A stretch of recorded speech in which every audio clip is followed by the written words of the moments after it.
Salam dəyərli izləyicilər. Bugünkü mövzumuz həm çox aktual, həm də bir o qədər həssas bir mövzu olan empatiya haqqındadır.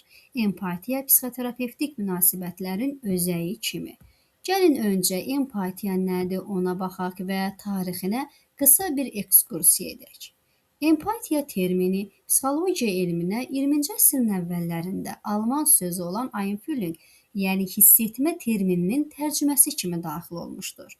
Müasir psixologiyada empatiya bir fərdin başqasının emosional vəziyyətini anlamaq, onu qəbul etmək və bu hissləri bölüşmə qabiliyyəti kimi müəyyən edilir. Psixoloqlar üçün empatiya sadəcə yaxşı bir xüsusiyyət deyil, terapevtik alyansın qurulmasında ən mühüm alətimizdir. Empatiyanın özünün növləri var. Empatiya vahid bir proses deyil. 3 əsas komponentdən ibarət olan mürəkkəb bir sistemdir və empatiyanın qeyd etdiyimiz kimi 3 əsas növü var.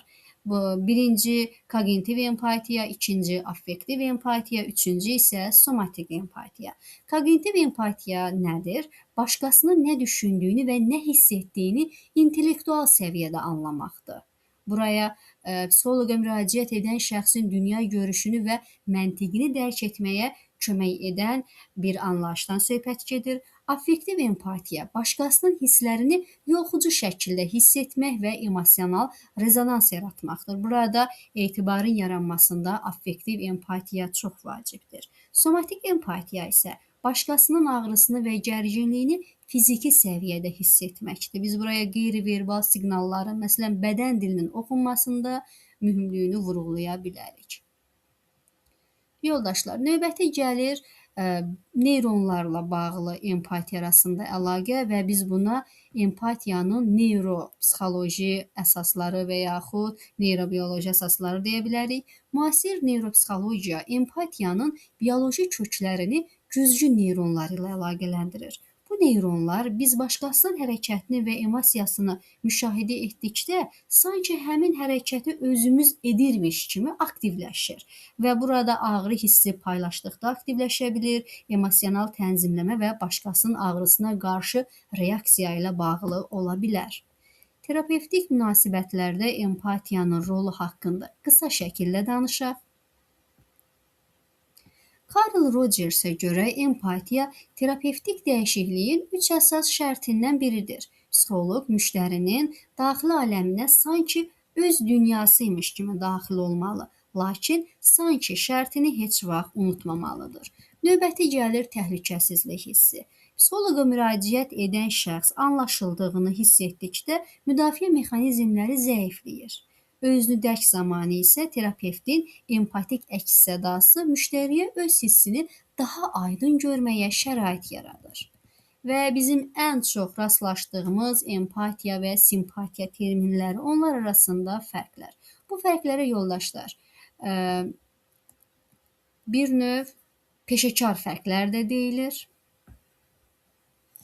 Psixoloqlar bu iki anlayışı fərqləndirməsi vacib və kritik bir məqamdır. Simpatiya başqası üçün kədərlənməkdir. Empatiya isə başqası ilə birlikdə hiss etməkdir. Simpatiya zamanı biz feeling for, empatiya zamanı isə biz feeling with ifadəsindən istifadə edirik. Simpatiya çox vaxt məsafə saxlayır və acıma hissi yaradır. Empatiya isə bərabər hüquqlu emosional əlaqə qurur.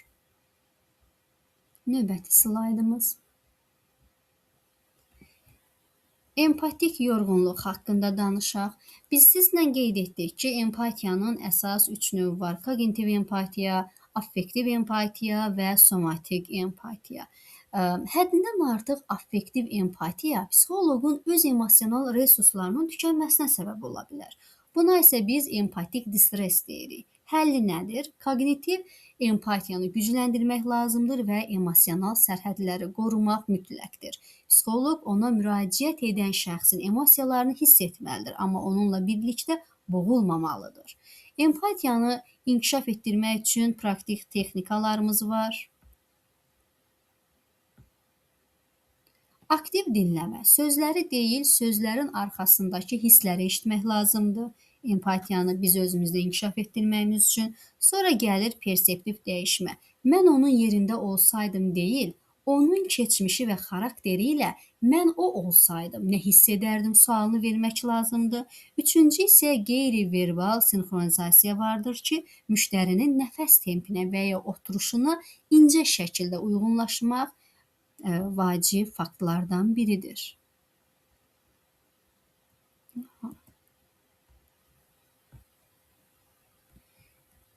Yekun olaraq onu deyə bilərəm ki, empatiya psixoloqun ən güclü müalicəvi alətidir. Lakin bu alətdən istifadə etmək həm dərin emosional çətinlik, həm də yüksək səviyyəli özünü tənzimləmə bacarığı tələb edir. Peşəkar empatiya anlamaq və hiss etmək arasında qurulan çox zərif bir körpüdür. Təşəkkür edirəm diqqətiniz üçün. Çox sağ olun.